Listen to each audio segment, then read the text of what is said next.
नमस्कार, मैं नीरज कुमार आप सभी साथियों का आप सभी के यूट्यूब चैनल भूमि जानकार अमीन में स्वागत करता हूँ। आज हम आप लोगों को बताएँगे कि दाखिल-खारिज न होने पे क्या-क्या समस्याएँ उत्पन्न होती हैं। तो दाखिल-खारिज का मतलब हुआ कि आप ज़मीन का खरीद-बिक्री किए, यानी बिक्री किए चाहे खरीद किए तो उसको जो पहले से जिनके नाम पे जमाबंदी था, यानी रजिस्टर 2 में जो लगान दे रहे थे, रजिस्टर 2 में जिनका नाम दर्ज था, उनका नाम हटाकर यानी खारिज करके जो व्यक्ति खरीदा है, नया मालिक बना है, नया ज़मीन जोतने वाला हुआ है या रहने वाला, वो उस ज़मीन को धारित करेगा और लगान देगा। उसके लिए नाम उसका दाखिल किया जाएगा, इसीलिए दाखिल-खारिज कहा जाता है।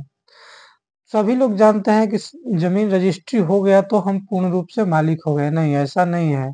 आप मालिक तो हो गए, लेकिन कुछ उसका भी प्रोसेस है कि आप सरकार के नज़रों में मालिक नहीं हो पाए कि उस ज़मीन पे आप हैं कि नहीं हैं, क्योंकि सरकार लगान लेती है, एक तरीके का लैंडलॉर्ड।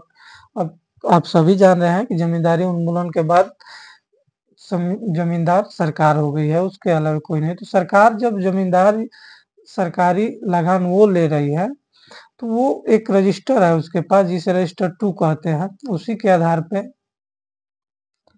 सरकार रेंट लेती है, सरकार के पास वही पेपर होता है। ये सब जो रजिस्ट्री का पेपर है, ये रजिस्ट्री ऑफिस तक रह जाता है।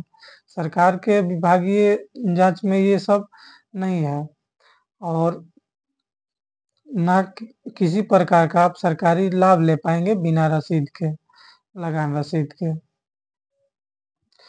तो यही समस्या है, सबसे बड़ी समस्या यही होती है कि सरकारी लाभ आप नहीं ले पाइएगा और दाखिल-खारिज के बिना और भी समस्याएँ हो सकती हैं। जैसे कि जिस व्यक्ति से आपने खरीदा उसी के नाम पे जमाबंदी रहेगा, यानी उसी के नाम से रसीद कटेगा। वो दुबारा भी बेच सकता है कि हाँ, देखिए ये मेरे नाम से जमाबंदी है, मेरा ही ज़मीन है और खतियान मेरे नाम से है और ये मेरा दखल कब्ज़ा है, चाहे कोई अनजान बाहरी व्यक्ति को दिखा देगा, देखने वाला को भी लगेगा कि हाँ, इसी का जमाबंदी अभी चल रहा है, इसी का खतियान है, खतियानी रैयत का वंशज है, रजिस्ट्री करा लिया जाए। तो दोबारा रजिस्ट्री हो जाएगा तो हालाँकि उसमें भी केस में आप हारिएगा नहीं, केस जीत जाइएगा, लेकिन लंबा प्रोसेस हो गया, आप फँसिएगा, जुड़ाइएगा, आप सही ज़मीन रजिस्ट्री हुआ है, उस सब चीज़ के रहते हुए कहेगा कि दखल इनका नहीं था, दखल मेरा ही था, आप कहिएगा कि दखल मेरा है, इनका नहीं मेरा था। हालाँकि अच्छा से केस लड़िएगा तो हारिएगा नहीं, कोई भी व्यक्ति हो, पुराना जो पहले डीड हो गया सेल डीड या गिफ्ट डीड जो पहले होता है उसी का वैलिड होता है, लेकिन वसीयत तो कुछ अलग होता है, वो बाद वाला वैलिड होता है। और बहुत सारे समस्याएँ देखने को मिलती हैं समाज में कि दादाजी बिक्री कर दिए और सामने वाला व्यक्ति दाखिल-खारिज नहीं करवाया है और फिर बाद में अगला कह रहा है कि नहीं, तो ज़मीन मेरे ही दादा के नाम पे है। दोबारा बेचने के लिए, दखल करने के लिए तैयार हो जाता है कि मेरे दादाजी बिक्री ही नहीं किए थे। क्योंकि रेवेन्यू विभाग में नाम नहीं चढ़ा है, रजिस्टर 2 पे नहीं चढ़ा है, दाखिल-खारिज नहीं हुआ है और खतियान उन्हीं के नाम पे है। तो आपके पास है क्या? केवल सेल डीड है और सेल डीड मान लीजिए अब तो कुछ डिजिटलाइज़ है 5 के बाद का, जो दिख जा रहा है कि हाँ, ये बिका है। उसके पहले का जो सेल डीड है उसका क्या कैसे दिखेगा? कोई कैसे जानेगा? तो वो दोबारा बेच सकता है, बेच देगा, झंझट उत्पन्न होगा। आप ही के सही डीड को कहेगा कि वो गलत फर्जी डीड लाए हैं। अब आप साबित कीजिए कि मेरा डीड सही है। आपका पोजीशन बना रहेगा, नहीं तो कमज़ोर रहिएगा तो पोजीशन भी हटा देगा। ये सब समस्याएँ देखने को समाज में मिलता है हम लोगों को। तो यही समस्याएँ हो सकती है, तो इसलिए जब भी आप ज़मीन खरीदें या दान में प्राप्त करें या बदलेन करें तो उसका दाखिल-खारिज करवा लें। हाँ, ये नहीं है कि इसके बिना आप मालिक नहीं हैं, आप मालिक हैं।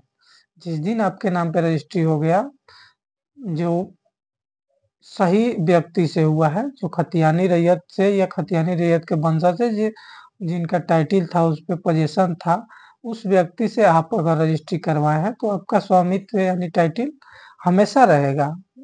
प्रॉपर्टी ट्रांसफर एक्ट के अनुसार अगर प्रॉपर्टी आप पे ट्रांसफर हो गया तो आप उसका मालिक हो गए और तब तक मालिक हैं जब तक आप किसी को उसका अंतरण न कर दें यानी ट्रांसफर न कर दें। तो लेकिन ये सब जो बातें हैं जैसे कि मान लीजिए बेच देगा या एक चीज और होता है दाखिल खारिज में प्रोसेस होता है कि खतियानी रैयत के वंशज वंशज के नाम पे ही खास सूचना जाता है। आम सूचना तो आम पब्लिक के लिए जाता है लेकिन खास सूचना उसी के नाम पे जाता है। तो विक्रेता मान लीजिए मर गया, खरीदने वाला मर गया, तो खरीदने वाला के नाम पे तो होगा नहीं दाखिल खारिज अगर मर गया है तो उसके वंशज के नाम पे कराया जाएगा। अब विक्रेता के वंशज के पास खास सूचना जाएगा, वो कहेगा कि हमारे दादाजी बेचबे ना किए थे, अब फर्जी डीड ला के दाखिल खारिज करवा रहे हैं। तो ये सब समस्या उत्पन्न होता है और हम पिछला किसी भाषण में सुने भी थे, रामसूरत राय मंत्री थे तो उन्होंने ऐसा प्रावधान किया था कि दाखिल खारिज के लिए एक लिमिट रहेगा कि जो पुराने दस्तावेज हैं यानी 10 साल 12 साल से पहले का दस्तावेज है उसको डीसीएलआर के यहाँ अपील में किया जाएगा। तो उससे कोई बात नहीं है, अपील में भी हो जाएगा। अपील में आप अपना साक्ष्य रखिएगा, सामने वाला भी रखेगा। समस्या होता है 50 साल 60 साल पुराना डीड में कि ना खरीदने वाला रहेगा जीवित ना बेचने वाला जीवित रहेगा। अब खरीदने वाला का पोजीशन है तो पोजीशन में वो कहेगा कि मेरा पोजीशन है, वो कहेगा कि मेरा पोजीशन है। और कमजोर व्यक्ति अगर खरीदने वाला है उसका परमानेंट दखल भी चला रहा है तो उसको हटा देगा। सामने वाला मजबूत है, तो यही समाज में देखने को मिलता है जनरली। तो इन सब बातें से बचने के लिए सही उपाय है कि दाखिल खारिज करवा लिया जाए। और दाखिल खारिज ना होने से विभिन्न प्रकार की अनियमितताएं देखने को मिलती हैं। आज के डेट में सभी व्यक्तियों में लोभ और लालच भरा पड़ा है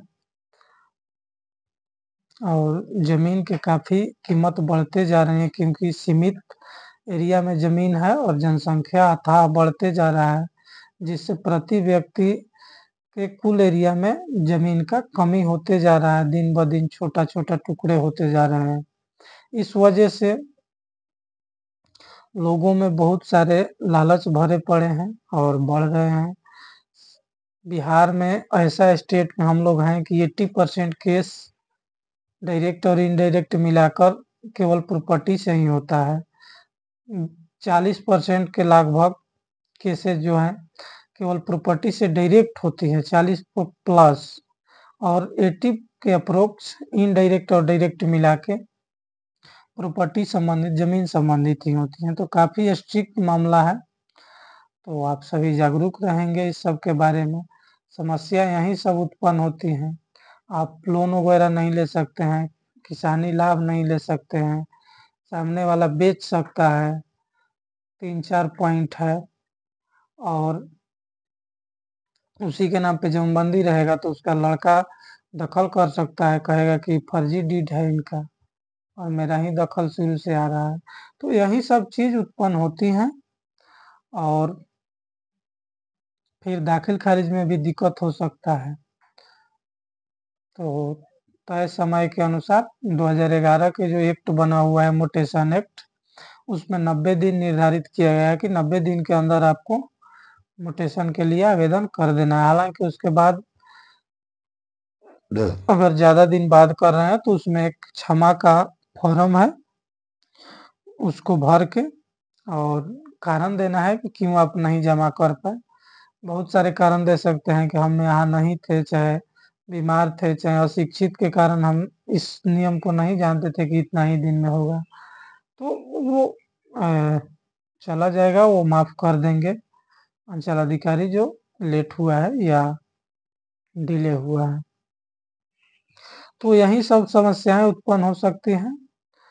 आप सभी समझ गए होंगे दाखिल खारिज के इस प्रोसेस के बारे में। देखते रहिए भूमि जानकार अमीन।